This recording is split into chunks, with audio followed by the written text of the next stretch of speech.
This is the UK Financial Intelligence Unit podcast. Hello and welcome to the UK Financial Intelligence Unit podcast. My name is David Maguire and I'm a senior officer in the UK FIU. Today's podcast continues our series focused on fraud, and today we'll be looking at money mules. So, a key mechanism to cash out the proceeds of fraud against individuals in the public and private sectors is money mule activity.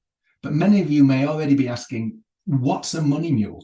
Well, to help us understand what money muling is, why it's a problem, and what agencies are doing to try and tackle such activity, I'm joined today by Sarah Wood from the Fraud Threat Leadership Team in the National Economic Crime Centre. As with all our podcasts, no active or sensitive operational work is discussed, and panellists' opinions are independently theirs. Okay, Sarah, welcome to the podcast. So the first question would be, what exactly is a money mule? So money muling is a form of money laundering, and it's used by criminals to legitimise funds. So a money mule typically refers to a person who receives money from a third party and transfers it to another, or takes out cash and gives it to someone else, sometimes obtaining a commission for that. So involvement in money muling, it can be willing, unwilling, or coercive, and money mules can even be victims of fraud themselves. So criminals will use lots of money mules and mule accounts to make it harder for banks and the police to track them down. Mules usually get recruited because they get a cut off the criminal money. This means that mules are involved in that money laundering process. This is a serious criminal offence, and it comes with a maximum sentence of 14 years in prison for the worst offenders.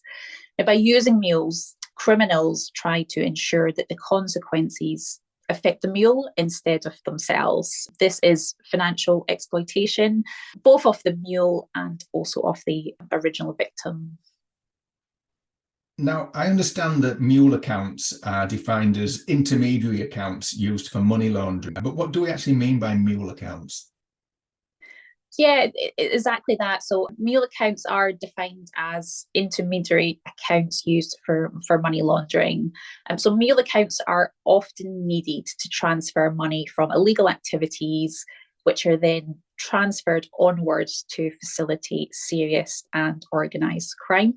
So mule accounts might be operated by a money mule themselves.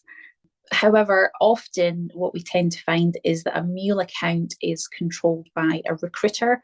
Sometimes they are known as a herder. The account holder will provide the recruiter with the account details, bank card, PIN, and any kind of relevant passwords, and that is often in exchange for a fee. Although mule accounts can also be acquired through exploiting vulnerable persons as well.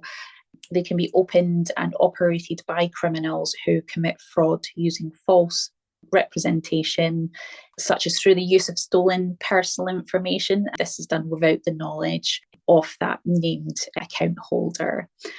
Often we see that the term mule account is often used interchangeably with money mules. However, they should be considered separate. And this is able to provide a distinction between those mule accounts which are opened and operated by mules, but used by mule networks, so the physical money mule, and those who are set up by mule accounts using sort of false, stolen, detailed, or acquired from people who no longer have access to those accounts. And we would typically classify them as sort of virtual mule accounts. So how big a problem is money muling? Do we know how much is laundered in the UK annually via this kind of criminal behaviour? So we estimate that at least 10 billion is laundered via money mule activity in the UK every single year. So evidence suggests that most proceeds of organised fraud activity use mule accounts to extract and launder funds. Therefore, it's probably also a realistic possibility that this true figure is higher than the 10 billion, just given the large variance in estimates of fraud in the UK. So just as mentioned there, Money mules are one of the most important enablers of fraud. And according to the latest National Audit Office report, fraud is a significant problem. It currently accounts for 41% of all crime against individuals, with most of the UK adult population having been targeted by fraud. And its criminal tactics can be highly sophisticated, and even those who are financially aware can easily find themselves being victim to a fraud. Its victims don't only just lose their money, but they can lose their family savings, their businesses, trust in other people, and it can also have a real kind of detrimental impact on mental health. So CIPAS, which is the largest cross-sector fraud sharing organisation, and it was in their Fraudscape 2022 report that indicated that 72% of misuse of bank accounts across the UK indicated mule activity. It's quite a high number there. And subsequently, this has risen by 24%, and that was in 2021 compared to 2020. The majority are in relation to personal accounts, although there has also been a 24% increase in the abuse of company accounts for this type of activity. Now, I read in my research for this podcast that mule account holders largely fall into three categories. I was wondering if you can just talk us through these.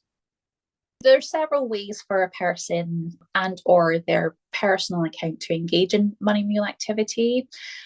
We would generally classify them into there's three broad groups of involvement with sort of subgroups defined within them. So what I mean by that is that the first group we would classify as witting. And the subgroups within that is complicit, a complicit money mule. So yet very much that the account holder is complicit, they're aware that it's criminal funds, and they're very much acting through their own choice and are typically motivated by that financial incentive. As part of that group of witting, we would also though include those who are negligent or naive. And that's generally those who an account holder really should sort of reasonably have some suspicion. So for example, maybe after kind of receiving no assurances or credible cover stories from the recruiter regarding the source of the funds. However, that said, they also have insufficient information about the original crime, so the predicate offence, or that they do not have full knowledge of the criminal nature of the work to be considered fully complicit in the money laundering offence. There is also those who are, the other subgroup is those who are unwitting victims.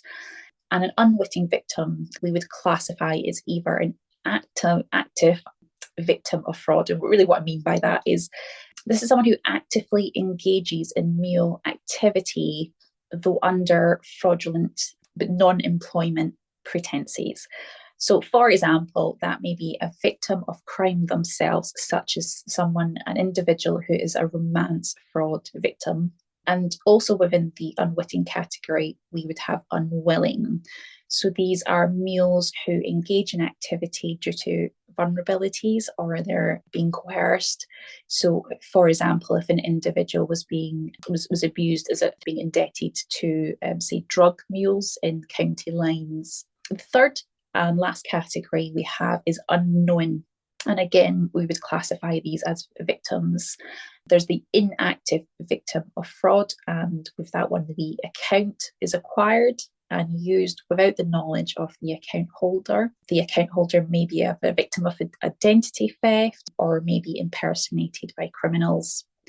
And lastly, we have under the unknown is fake accounts. And these are accounts which have just been wholly created using fraudulent documents. So, for example, may have been created using a false identity. So you mentioned earlier about recruitment. I was just wondering, how are these mules recruited primarily? Mule recruitment can be broken down into two categories, and that is one online and secondary is the in-person recruitment. So recruitment methods differ across mule networks, and this will depend on the demographic that the mule recruiter approaches, the size of the network. So that's both in terms of the volume of cash moved and the value of the transactions, and also where they're located. Based on available evidence, it is likely that mule networks, mainly based outside of the UK, rely on online recruitment, while those in the UK will make greater use of that in-person recruitment, although online recruitment is still far more common. The larger mule networks also make use of online recruitment to reach really just the largest possible numbers of mules, whereas the smaller networks tend to rely on those local and in-person recruitment. However, that doesn't always relate to the scale of money moved by a mule network. So what I mean by that is, for example, we've seen sort of relatively small in terms of numbers money which has been laundered in the millions of pounds per week, and that has been actioned by those locally recruited mule networks. In terms of demographics then, is there a common denominator in terms of who might be targeted to become a mule? While money mule demographics can vary widely, Europol have highlighted that newcomers to the country, the unemployed and those in economic hardship are often the most targeted. Around 6 in 10 are likely to be under the age of 30, although any age category can be targeted. The most likely targets are those who are under 30 years old and also students. This is supported, we've seen in sort of recent figures from CIFAS. They reported that a large proportion of money mules are within that 21 to 30-year-old age bracket. However, we've also seen a 19% rise in those who are under 21 years of age. That was in comparison to the reporting from 2022 in comparison to 2021 figures. We Fight Fraud, so these are a fraud prevention firm. They've also advised that a growing number of students are being targeted by criminal gangs to launder money through student accounts. New figures that they revealed stated that it was 3 in 5 students have been targeted by criminals to become money mules. And I think probably even more worrying than that is that 52% they didn't know what a money mule was, and 47% thought it was okay to let someone else use their bank account to transfer money. There seems to be a lot of deception involved in this process. And you mentioned that money mules are often negligent, naive, unwilling, or unknowing. How hard does that make it to disrupt this? So acting as a money mule, it is a criminal offence, and the financial sector shares data about these incidents to prevent further crime and protect the public. So prosecuting money mules is challenging. However, we are working with the wider system to ensure really just greater understanding of threat and to ensure appropriate action is taken, but with those individual circumstances taken into consideration. So it'll always be actioned on a case-by-case basis. We are working in partnership with the Crime Prosecution Service, and we're exploring really the most appropriate responses to those low-level offenders that will be very much aligned with public interest. But we are also seeking to increase the utilisation of the powers of the Proceeds of Crime Act to recover assets from the mule recruiters and those causing the most harm. But yeah, it is, however, recognised that prosecution, it may not always be the best course of action or in the public interest. And we believe that prevent activity may be more appropriate for those who we have determined as naive or negligent. We are engaging with wider law enforcement to work through opportunities available, so including that sort of preventative comms messaging, so helping individuals identify money muling, how to report it, and any additional resources if they require any further information.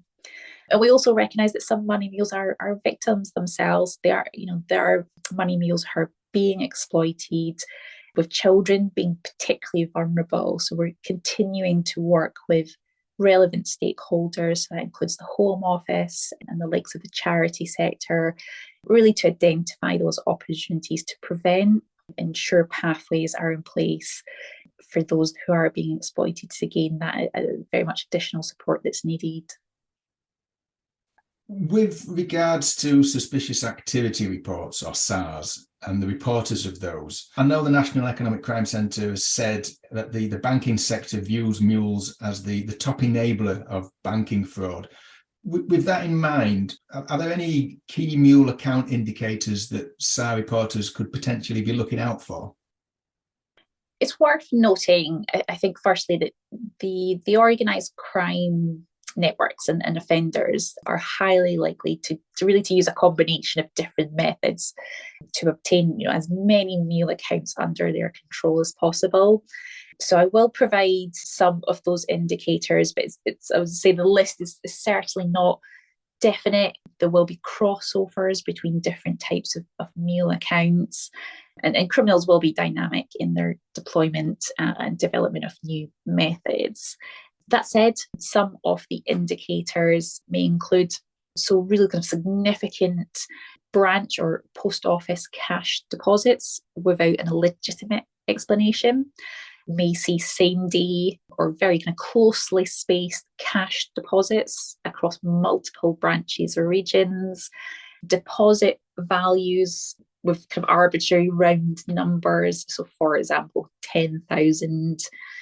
There could be indicators of East Asian underground banking and or informal value system transfers, hawala banking. You may see test payments, so that's also known as coupling, and that's to make smaller payments to link accounts together to legitimise new pays and IP addresses. We may see suspicious activity continues despite being contacted by the financial firm. Transactions to and from cryptocurrency exchanges, transactions to and from payment service providers or electronic money institutions. For cryptocurrency wallets, you may see funds that will make a re-emerge after they've been through a tumbler service. Company accounts used to commingle funds from multiple crime types, and that will be alongside some legitimate income. We've seen the sort of use of a second personal account in order to keep activity from impacting on their primary account. Low value or low quantity of fraud transactions received into an account. And you may also see sort of types of documents used to pass KYC checks, but that could include sort of fraudulently obtained genuine documents. So documents that have been issued but applied for using false information, counterfeit documents, forged impersonation documents. And you may also see account holders who, as a person, and it may be for sort of physical or health reasons, can reasonably not be expected to manage their finances. Like I said, not a kind of exhaustive list, but some of the indicators you may see there. Well, that brings us to the end of this edition of the UKFIU podcast. I'd like to thank Sarah for helping us to demystify the world of money mules and also offer some practical tips on what we could all be looking out for. If you do identify activity which may be indicative of the activity we've discussed today, and your business falls under the regulated sector, you may wish to make a SAR, a suspicious activity report. If you decide to make a report in this way, you should adopt the usual mechanism for doing so, and it will help our analysis if you could include the SAR glossary code XXJMLXX within the text. Now, identifying mule accounts may present opportunities to stop further money laundering by those accounts or individuals, freeze criminal funds, and identify the beneficiaries of fraud. All financial institutions are encouraged to check their fraud and money laundering controls against the typologies we've listed and to ensure that those controls are as effective as possible. And don't forget, please follow us on the UKFIU's Twitter and LinkedIn pages. These are the best places to be kept up to date on the UKFIU news and products. Thank you again for listening. I've been David Maguire, and this has been a UK FIU podcast. This is the UK Financial Intelligence Unit podcast.